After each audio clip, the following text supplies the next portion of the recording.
Yo, what's up? Yo, what's up people, how's it going? It's Soundman here for a quick snippet review of Assassin's Creed Chronicles China.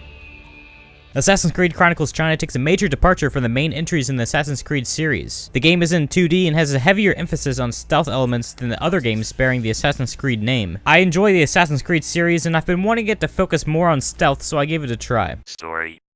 This story follows a Chinese assassin named Xiao Jun. The Chinese sect of assassins were wiped out and she is on a quest for vengeance. To achieve this, she hunts for a box to help her on her mission, which can do many things that aren't explained. The plot is a very basic revenge tale with no twists or turns anywhere. It's disappointing but not surprising coming from a series that has had such a huge problem with storylines. The MacGuffin that you're tasked to track down doesn't ever amount to anything either. Basically, if you're coming to this game hoping for a well-plotted and thought-out story, you're going to be extremely disappointed. Gameplay.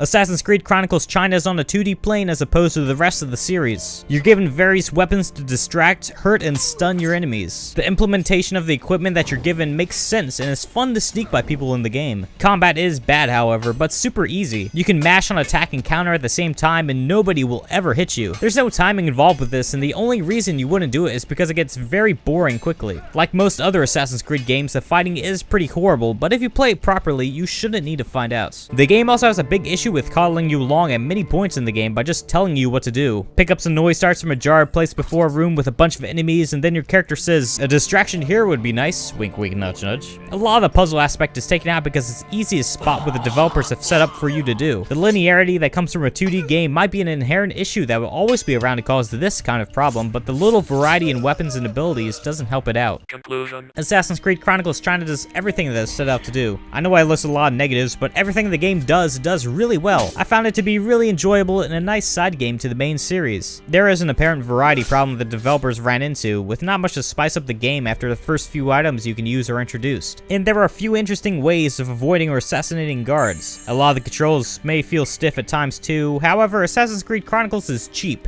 and cheap is good. If you can't spend an extra couple dollars for a better flowing game like Mark of the Ninja, or you're just craving something different from the Assassin's Creed series, you'll definitely feel like you haven't wasted your time with this game.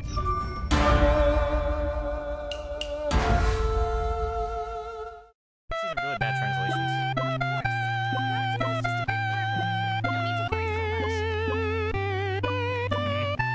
She was in a good place for like the 5 minutes.